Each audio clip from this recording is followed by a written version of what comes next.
Господи, научи меня оправданием Твоим. Ангельский собор удивися, зря Тебе мертвых мене щастя. Смертною же спаси крепость разориться, и со собою Адама воздвигша, и от Адася освобожда. Благословен си, Господи, научи меня оправданием Твоим. Пошто мира с милостями и слезами, ученицы расстрояете, влисяяся во гробе ангел, мироносицами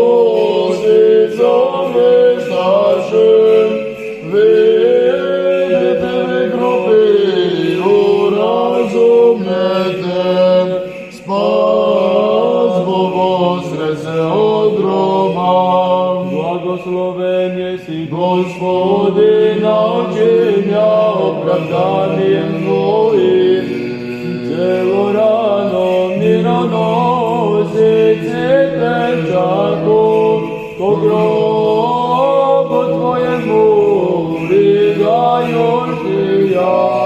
Но пресохни, ангел, и рече, рыдания время престане плачете. Воскресение же апостолом росите. Благословен си, Господи, научи меня оправданием Твоим.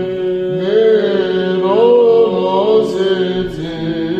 жени, смири пришедшия, ко гробу Твоему спасери даго. Ангел же к ним рече огоням, что с мертвыми живого помещаете, яко Бог воскресе от гроба. Слава Отцу и Сыну и Святому Духу. Поклонимся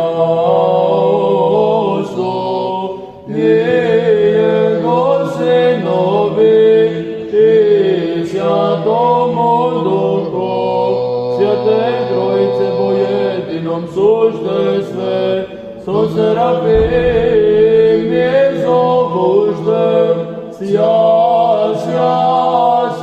еси, Господи. Ныне и присно и во веки веков. Аминь. Жизнодавца рожти, греха Деву Адама избавила си, радо живе печали место подала еси, пашия же от жизни се направи, и с Тебе воплотилися Бог и человек. Аллилуйя, аллилуйя, аллилуйя, слава Тебе, Боже. Аллилуйя, аллилуйя, аллилуйя, слава Тебе, Боже. Аллилуйя, аллилуйя, аллилуйя, слава Тебе, Боже. Првите благовещници на Твоето славно воскресение, Христе,